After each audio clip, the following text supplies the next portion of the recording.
Salmo de Davi. O Senhor é o meu pastor, nada me faltará. Ele me faz repousar em pastos verdejantes. Leva-me para junto das águas de descanso. Refrigera-me a alma. Guia-me pelas veredas da justiça, por amor do seu nome. Ainda que eu ande pelo vale da sombra da morte, não temerei mal nenhum, porque tu estás comigo. O teu bordão e o teu cajado me consolam. Preparas-me uma mesa na presença dos meus adversários, unges-me a cabeça com óleo, o meu cálice transborda. Bondade e misericórdia certamente me seguirão todos os dias da minha vida, e habitarei na casa do Senhor para tudo o sempre. Vamos orar? Pai bendito, nós te agradecemos por este dia, pelo dia do Senhor, por estarmos diante da tua presença, Pai, louvando o teu nome e pedimos a ti a graça para que o Senhor fale conosco por meio da tua palavra. Sim, Pai. Dá-nos a bênção de termos ouvidos atentos, o coração flexível, o coração inclinado a ti. O Senhor nos ajude a guardarmos a tua palavra no nosso coração para não pecarmos contra ti, Senhor. Em nome de Jesus Cristo. Amém. Amém. Meus irmãos, nessa semana eu me deparei com um vídeo que me interessou bastante porque o título do vídeo tinha a ver com o sermão de hoje, tinha a ver com o Salmo 23. E é interessante que no início desse vídeo há uma pessoa falando, alguém falando, e essa pessoa diz a seguinte coisa: você sabia que existe um salmo que tem o poder mágico de abrir as portas da fartura e da prosperidade para a tua vida? Este salmo é o Salmo 23, o salmo da abundância infinita. Então, você percebe que a pessoa tem uma concepção do Salmo 23 como um salmo de promessas, um salmo que promete muita abundância, bênçãos infinitas na nossa vida. E é interessante que esse salmo, esse vídeo, ele tem 1h49 repetindo o Salmo 23. 1h49 repetindo o Salmo 23. Então, é assim que o Salmo 23 ele tem sido entendido por cristãos ao redor do mundo como um salmo cujo conteúdo fornece a promessa de prosperidade e abundância para todas as áreas da nossa vida. Meus irmãos, o livro dos Salmos, a gente já falou isso aqui, ele é dividido em 5 livros, tá? Então, se você voltar algumas páginas aí da tua Bíblia, só como exemplo, você vai perceber que em cima do Salmo 1, eu não sei se você está com a mesma Bíblia que eu estou usando aqui, né? Que tem o Inário, o Novo Cântico. Eu não sei se todas as Bíblias têm essa informação, mas algumas têm. No Salmo 1, há aí escrito livro 1. E esse livro 1 dos Salmos vai até o Salmo de número 41 e assim por diante. São 5 livros que compõem todo o livro dos Salmos. É como se fosse cinco divisões, né, desse saltério que nós possuímos. E é interessante que o principal tema desse livro 1 dos Salmos fala do conflito que houve entre Davi e Saul. Lembra que Davi foi alguém que foi muito perseguido pelo rei Saul durante a sua vida, e nesse primeiro livro aqui dos Salmos nós encontramos muitos salmos de lamento, muitos salmos onde o salmista está colocando a sua alma diante do Senhor, e a maioria deles menciona os adversários do salmista. O nosso Salmo 23 também é um desses salmos que menciona adversários. E é interessante, meus irmãos, que talvez o Salmo 23 ele tenha sido colocado nesse grupo aqui do primeiro livro, justamente porque o compilador ou o editor dos Salmos, ele queria que nós lêssemos esses Salmos na perspectiva desse conflito de Davi e Saul. É importante destacar que a posição em que o nosso Salmo está aqui, ela é bem importante, porque no poema anterior, no Salmo 22, Davi também é o autor, e ele se encontra numa situação terrível. Davi se encontra numa situação onde ele se sente abandonado pelo Senhor, tanto é que ele expressa isso naquele clamor bem conhecido: Deus meu, por que me abandonaste? Por que me desamparaste? Então, a pessoa que clama no Salmo 22 não vê Deus como alguém que está presente na vida dela. Davi, ele expressa o seu lamento diante do Senhor, ele clama ao Senhor de dia e o Senhor não o ouve, não responde. Ele clama ao Senhor à noite e o seu coração não tem sossego. Ele se vê rodeado de pessoas que escarnecem dele. Davi fala dos seus inimigos como animais ferozes, touros, leões, cães e búfalos. Então veja que Davi está cercado de, como se fossem animais ferozes, pessoas que têm raiva dele e querem o destruir. Mas no final do salmo, como é comum nos salmos de lamento, a gente vê Davi expressando a sua confiança no Senhor, a sua esperança em Deus. Então, a gente lê o Salmo 23 dentro desse todo esse contexto aí. Então, parece que esse Salmo 23, ele foi colocado aqui exatamente para expressar essa confiança que o salmista Davi tem. Então, é como se ele dissesse, eu me sinto desamparado, mas o Senhor é o meu pastor. Então, esse Salmo, meus irmãos, embora haja várias propostas sobre divisões e sobre as metáforas que ele apresenta, a gente vai usar aí duas metáforas ou duas divisões que são relacionadas a metáforas, que a primeira divisão vai do versículo 1, ou do verso 1, ao verso de número 4, e fala da metáfora do pastor, tá? Mas essa não é a única metáfora que contém aqui no Salmo 23. O Salmo 23 também aparece aqui a metáfora do Senhor como um anfitrião, que vai do verso 5 ao verso 6, tá? A gente normalmente lembra no Salmo 23 do Senhor aparecendo aqui como pastor, né? Mas existe essa outra metáfora, tá? Então, veja que é importante nós lembrarmos que no Antigo Testamento, a confissão de Deus como pastor, ela não é exclusiva aqui do Salmo 23. Veja, o salmista ele diz, o Senhor é o meu pastor, mas isso não aparece a única vez aqui no Salmo 23. Se a gente folhear a Bíblia, a gente vai encontrar essa confissão, essa expressão aqui na boca também de outras pessoas, exclusivamente, ou mais especificamente, melhor dizendo, na boca de Israel como o povo do Senhor. Então, por exemplo, no Salmo de número 79, verso de número 13, diz o seguinte, quanto a nós, teu povo e ovelhas do teu pasto, para sempre te daremos graças. E o Salmo 95, verso 7, diz o seguinte, ele é o nosso Deus e nós, povo do seu pasto e ovelhas de sua mão. Então veja que, normalmente, essa expressão, o Senhor é o meu pastor, embora não seja exatamente isso como aparece aqui no nosso verso de número 1 do Salmo 23, mas é a mesma ideia, né? Nós somos o povo do Senhor, o rebanho das suas mãos. Então, o Israel de Deus, o povo do Senhor, de uma maneira coletiva, está expressando que o Senhor é o seu pastor, né? Mas aqui, no nosso Salmo, a gente vê Davi fazendo essa expressão de confiança como se ele tivesse um relacionamento pessoal com Deus.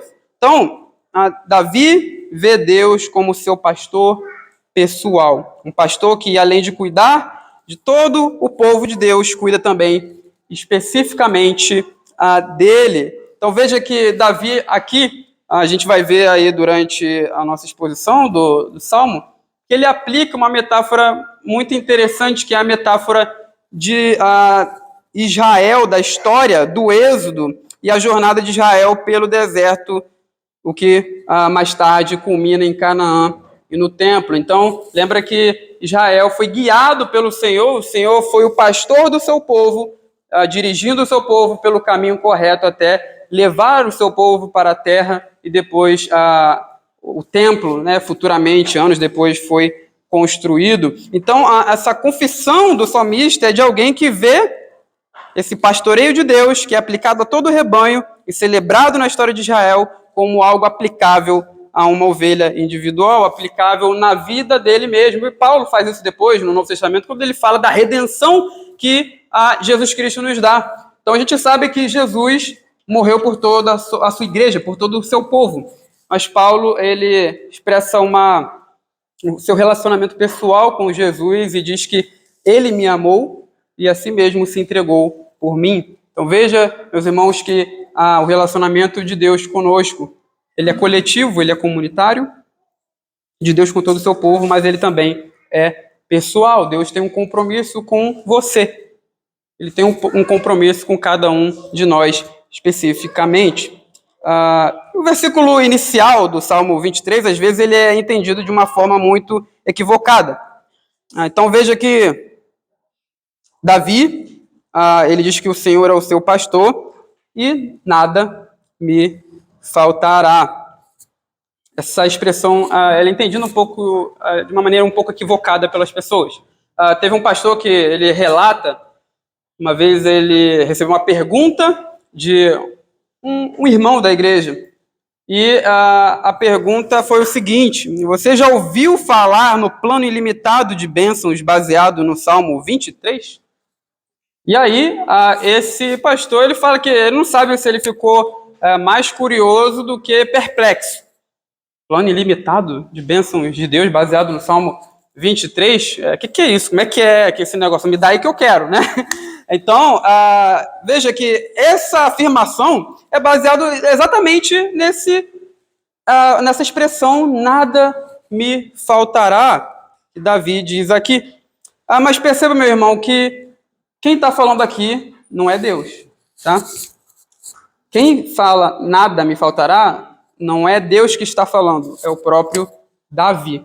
Então, Davi está expressando a percepção que ele tem do cuidado de Deus na sua vida. Além disso, se nós tomarmos essa expressão aí, nada me faltará, ela é muito abrangente, né?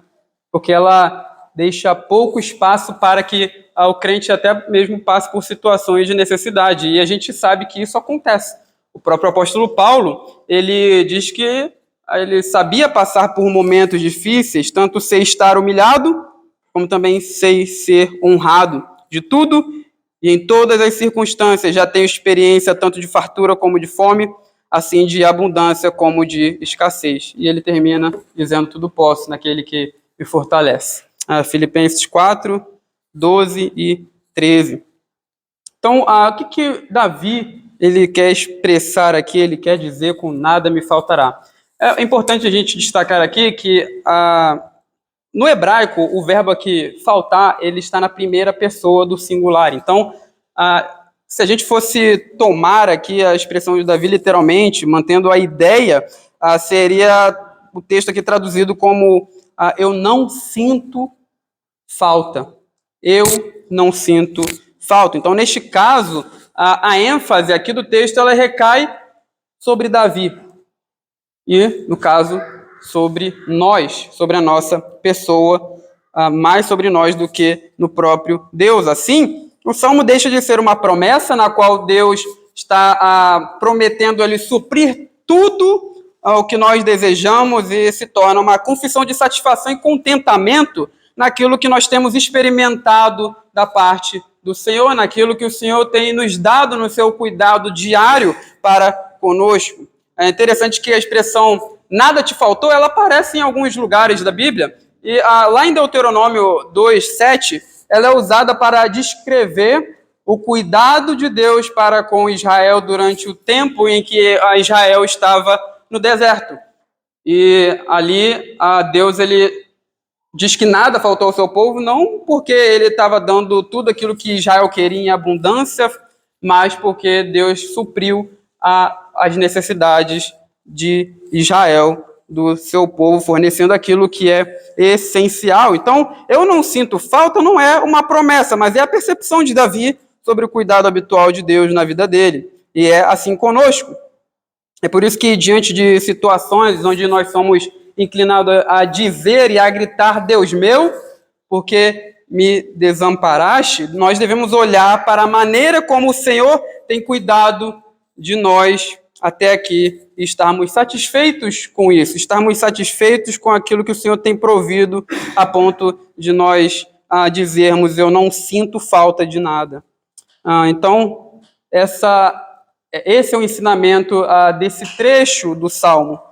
Salmo 23 não deve ser olhado como uma promessa de prosperidade infinita, mas como a confissão do contentamento que nós devemos ter com o Senhor, suprindo aquilo que nós precisamos. Então, isso que fala aí no verso 1. Mas veja que, vamos ler o verso 2, o verso 2 e 3, que ele destaca aí o cuidado do Senhor como pastor para com a sua ovelha. Leiamos. Ele me faz repousar. Leva-me para junto das águas e descansa.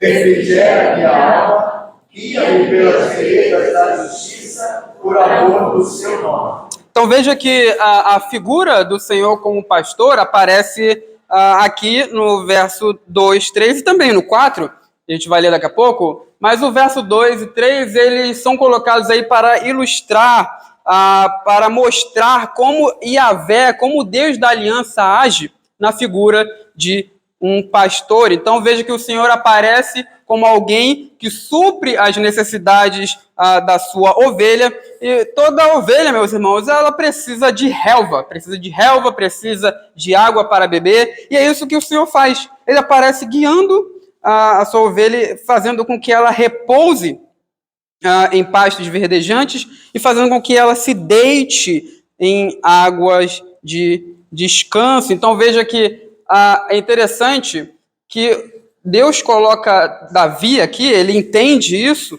numa situação onde há uma certa fartura ali, né? Porque ele está num local verdejante onde a ovelha se alimenta e o pastor não precisa ficar levando ela para outros lugares. Ela se deita ali, ele repousa em pastos verdejantes. Além disso, a ovelha também permanece em águas de descanso. Então, não precisa sair em busca de outros rios para a sua ovelha beber. Pelo contrário, veja que ele está deitado, Davi se sente como uma ovelha deitado no lugar de provisão de Deus. E veja que ele diz o seguinte, ele refrigera-me a alma. E essa expressão é bem interessante porque quando a gente fala de refrigerar algo, normalmente a gente pensa em algo gelado ou refrescante, né? Refrigera minha alma. Toma um sorvete lá, né? Aí fica refrescado, gelado. Não, a ideia aqui não é exatamente essa. É importante aqui destacar que a ideia de refrigerar, a palavra aqui, ela é usada em outros contextos para falar de conversão, de arrependimento, de retorno, de mudança de direção. E aqui, como ela se encontra, ela significa literalmente restaurar.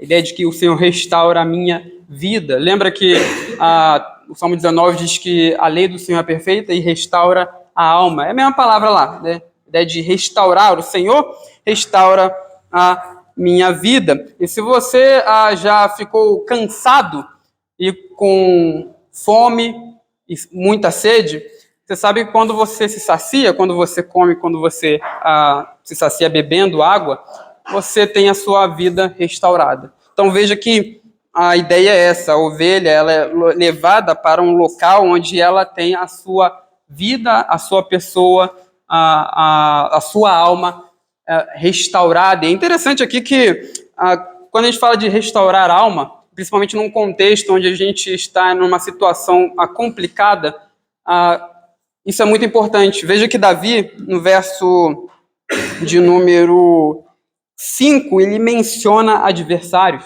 assim como ele menciona também adversários no salmo anterior.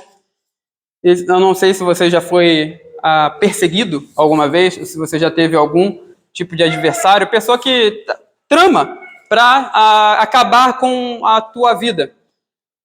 Normalmente, a pessoa que está nessa situação, ela se sente cansada, preocupada, isso desgasta a pessoa.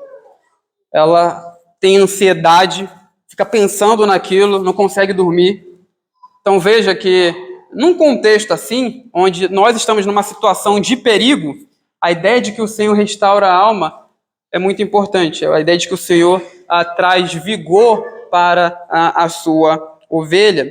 E veja que Deus, ele além de suprir a necessidade do seu servo de modo que ele diz que não sente falta de nada, e é assim que nós devemos ser também, ter contentamento naquilo que o Senhor supre a nós, ele diz que o Senhor o guia pelas veredas da justiça por amor do seu nome. Então veja que a bondade de Deus, ela aparece aqui não somente provendo algo no sentido de suprir necessidades, mas também de direcionar, de guiar a sua ovelha. Então, enquanto o pastor cuida das ovelhas, ele também dirige ela pelo caminho reto. A ideia aí de veredas da justiça. Então, veja que nós somos totalmente dependentes do Senhor, não somente para que Ele supra as nossas necessidades, mas também para assumirmos um modo de vida que cumpre a expectativa e os anseios de Deus a nosso respeito. Deus, meus irmãos, ele propõe um caminho, um direcionamento para nós como seu povo. E veja que ele não é alguém que apenas propõe isso, mas se ausenta e deixa a sua ovelha seguir pelo caminho sem o seu guiar, o seu direcionamento. Ele é alguém que está perto e conduz a sua ovelha. Então, ele não nos deixa por conta própria para trilharmos os caminhos que ele propôs, mas nos guia no caminho correto, a fim de nos levar para onde nós devemos ir. E tudo isso ele faz por causa do seu nome. E isso aqui é muito importante porque nos dá uma garantia grande da presença de Deus, da presença abundante de Deus, de que Ele nunca nos abandonará. Lembra que quando Israel estava no Êxodo, no deserto, caminhando lá para a Terra Prometida, eles pararam no pé do Sinai, Deus se revelou ao seu povo, mas depois de dizer que eles fariam tudo aquilo que o Senhor diria, a gente sabe que aquilo ali foi um fogo de palha, né? Israel violou os mandamentos do Senhor. A primeira coisa que Israel fez foi fazer imagem de um bezerro de ouro, que muito provavelmente ali, aquele bezerro era uma própria representação de Yahvé, uma própria representação do Deus da aliança. Então veja que ele quebrou a aliança. Os 10 mandamentos era a aliança de Deus com Israel e ele violou aquela aliança. Tanto é que quando Moisés ele desce do Sinai, ele quebra aquelas tábuas ali, as tábuas da aliança, representando exatamente esse quebrar do pacto que Israel tinha com Deus. E Deus, naquele momento, ele pensou logo, eu vou destruir esse povo. Mas ele não fez isso. Lembra que Moisés ele intercede, ele aparece ali como um mediador, como um intercessor, e ele lembra ali, ele fala, né, na verdade, para Deus, se o Senhor destruir o seu povo, o que as outras nações vão falar? E a ideia de que a reputação de Deus, o nome de Deus, seria manchado, seria profanado. Então, quando o salmista diz aqui que ele nos guia pelas veredas da justiça por amor do seu nome, a ideia de que Deus faz isso por causa da sua reputação. Ele tem um compromisso conosco e ele vai honrar isso porque o nome dele precisa ser honrado. E se Deus não agir assim conosco, meus irmãos, facilmente nós seremos destruídos. E graças a Deus, porque Deus ama a si mesmo mais do que tudo. Graças a Deus, porque Ele ama a si mesmo, o seu próprio nome, a sua própria reputação e glória mais do que tudo. E por causa disso, Ele vai nos direcionar, nos guiar até pelas veredas, melhor dizendo, da justiça.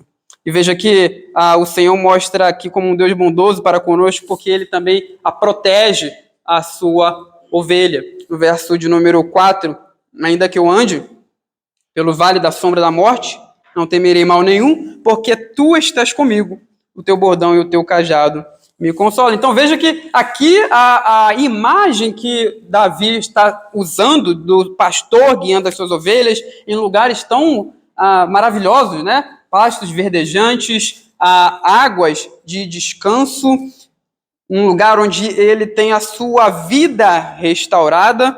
Esse lugar muda completamente. Agora a imagem que Davi descreve são as profundezas de um desfiladeiro envolto em sombras escuras.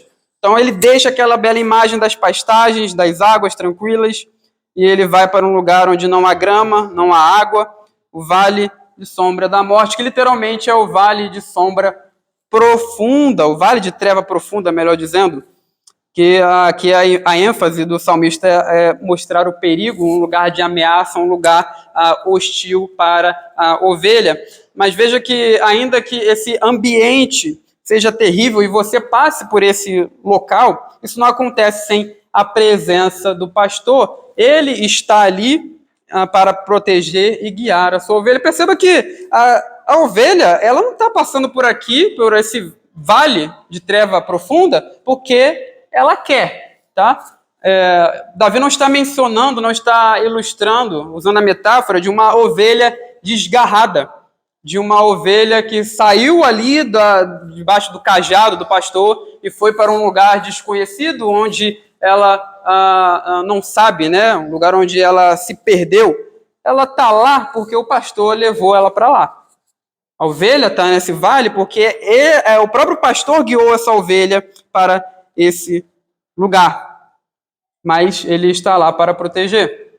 Davi diz que o seu pastor tem um bordão e um cajado que o consola. A ideia do bordão ou da vara, aí literalmente é uma clava que o pastor usava na cintura para proteger as suas ovelhas dos animais ali selvagens que queriam destruir ou arrebatar as ovelhas. E o cajado normalmente era usado para caminhar, mas também servia para proteção. Então veja que ele menciona essas veredas da justiça, e depois ele fala, ainda que eu ande pelo vale de sombra de treva profunda.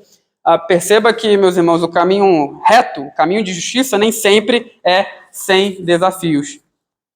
O Senhor nos direciona por um caminho de justiça, mas esse caminho não é sem desafios. Como nós vimos, as ovelhas são guiadas para esse local de trevas profundas, e assim é a vida do crente. Ela é semelhante à figura descrita aqui no Salmo de número 23. Quando passamos por caminhos atormentadores, então não quer dizer que o Senhor nos abandonou, que Ele está ausente, mas que Ele está nos guiando como um pastor por esse caminho, está lá presente para nos proteger, mesmo que esse caminho seja desconhecido de nós. A ovelha está lá, ela não sabe por que ela está passando por aquilo, e assim também é na nossa vida. Às vezes a gente passa por momentos terríveis. Um parente nosso vai embora, falece, às vezes inimigos do nosso trabalho tentando nos perseguir, são filhos desobedientes, rebeldes no nosso lar, parentes que nos odeiam, problemas financeiros que deixam a gente preocupado. Mas tudo isso é o próprio pastor guiando a sua ovelha para esse local de treva profunda. Então, o que importa é que o pastor ele está lá para proteger, ele está perto para proteger a sua ovelha. Como diz o hino que nós cantamos, é o pastor que está presente. Então, veja que agora essa metáfora do pastor, ela muda completamente, e Davi usa aqui a metáfora do anfitrião, que vai do verso 5 ao final, no verso 6. Então, vamos ler aí, todos juntos? Preparas-me uma mesa, na presença dos meus adversários, unges-me a cabeça com óleo, o meu cálice transborda. Bondade e misericórdia certamente me seguirão todos os dias da minha vida, e habitarei na casa do Senhor para todos os dias. Então veja que a metáfora mudou completamente. Deus não é mais aqui o pastor, mas é um anfitrião. Davi fala de Deus aí dando um bom final a ele, tá? Ele é um Deus que prepara uma mesa, e veja que esse anfitrião é muito generoso, porque na Bíblia, quando alguém é colocado diante de uma mesa, de um banquete, a ideia de que o anfitrião está sendo generoso com aquela pessoa. Você lembra de Davi, quando ele chama lá o filho de Jonatas para comer na sua casa? Então veja que Davi, ele pergunta, né, aos seus servos, não tem ninguém da família de Saul, de Jonas, do filho de Saul, com quem eu possa usar de misericórdia, de bondade? E aí falam, tem Mefibosete. E aí Davi, ele chama Mefibosete para comer na sua mesa. Davi está sendo ali um rei muito generoso, um anfitrião muito generoso. E assim também Deus aparece aqui. Ele é alguém que usa de generosidade para com o seu servo, dando ali, fazendo uma mesa na presença dos adversários. Veja que Deus unge a cabeça com óleo, a ideia de que Deus ele coloca perfume sobre o seu, como anfitrião, né, sobre o seu convidado. Ele também é uma pessoa liberal em generosidade abundante, porque ele enche o cálice de Davi até transbordar. E veja que Davi é quem está falando aqui. Isso aqui, essa abundância que Davi está dizendo, ele não tá falando isso que é uma promessa de Deus para todos os momentos da nossa vida. É a percepção de Davi sobre como Deus tem sido generoso para com ele. Então Deus, ele dá perfume, ele enche o cálice até transbordar, e tudo isso na presença dos adversários. Então os inimigos, lembra que Davi, no Salmo 22, ele está cercado de adversários, de gente que quer destruí-lo, e aqui ele fala dele mesmo sendo honrado por Deus na presença dos seus adversários. É interessante que quando a gente lê o Novo Testamento, a gente lembra que isso que vai acontecer quando Jesus retornar em glória. Ele vai colocar o seu povo numa posição de destaque, de honra e de glória. Vai dizer: vinde benditos de meu Pai, ao reino que vos está preparado antes da fundação do mundo. E isso tudo na presença dos adversários. Os perseguidores do povo de Deus estarão ali para contemplar a honra que Deus dará ao seu povo, a glória que Deus dará ao seu povo. Então, veja que essa é a cena que Davi descreve aqui, é a cena escatológica também que acontecerá quando Jesus se manifestar em glória. E veja, meus irmãos, no último verso, Davi diz: bondade e misericórdia certamente me seguirão todos os dias da minha vida, e habitarei na casa do Senhor para todo o sempre. Então, Davi está certo aqui de que a maneira como Deus trata o seu povo da aliança é algo que o perseguirá. A bondade de Deus é a misericórdia. Aqui a misericórdia é uma expressão, é uma palavrinha que normalmente aparece quando Deus está honrando a aliança dele. Quando Deus está honrando o pacto que ele fez com o seu povo. Algumas traduções, a NVI, se eu não me engano, ela traz amor leal. Então, a bondade de Deus e o amor leal da aliança perseguirão, diz Davi aqui, me perseguirão todos os dias da minha vida, e ele habitará na casa do Senhor para todo sempre. Então veja que no Salmo 23 ele fala do cuidado do Senhor para com o seu servo Davi, e nós também podemos expressar esse cuidado pessoal do Senhor para conosco. Deus é aquele que, ele é o nosso pastor. Ele não deixa que nós andemos sem a sua presença. Ele é o nosso pastor de tal forma que nós podemos dizer que nós nos sentimos satisfeitos, nós não temos falta, nós não sentimos falta de nada, porque nós estamos satisfeitos, estamos contentes, temos contentamento no cuidado do Senhor. Ele também aparece como alguém que é protetor, Deus aparece como um anfitrião, e aquele que faz com que as bênçãos da aliança, a maneira como ele trata o seu povo do pacto, persiga o seu povo até o fim. E, meus irmãos, como nós lemos na nossa liturgia de hoje, Jesus Cristo é o nosso pastor. Quando Jesus fala do seu ministério recebendo pecadores, ele ilustra isso em termos do pastor saindo em busca da ovelha.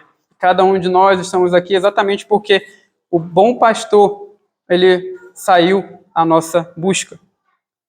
Nós, como ovelhas desgarradas, como ovelhas perdidas, fomos buscados por ele, nós não o procuramos, ele saiu em busca de nós. E ele também mostra esse cuidado pastoral, porque ele é o pastor que protege as suas ovelhas, mas é interessante que quando o João, capítulo 10, fala de Jesus protegendo a sua ovelha, as suas ovelhas, ele fala isso não em termos de que Jesus ele usa armas para proteger as suas ovelhas. Ele não é alguém que anda armado com uma clava, por exemplo. Ele faz isso entregando a sua vida. E foi assim que nossos maiores inimigos, nossos maiores adversários foram vencidos. Quando Jesus foi para a cruz, ele estava indo ali lutar contra o príncipe deste mundo para tirar as suas ovelhas da mão de Satanás e dar a elas uma nova vida. Eu termino aqui com o texto de Apocalipse 7, do 15 ao 17, que diz o seguinte: e aquele que se assenta no trono estenderá sobre eles o seu tabernáculo.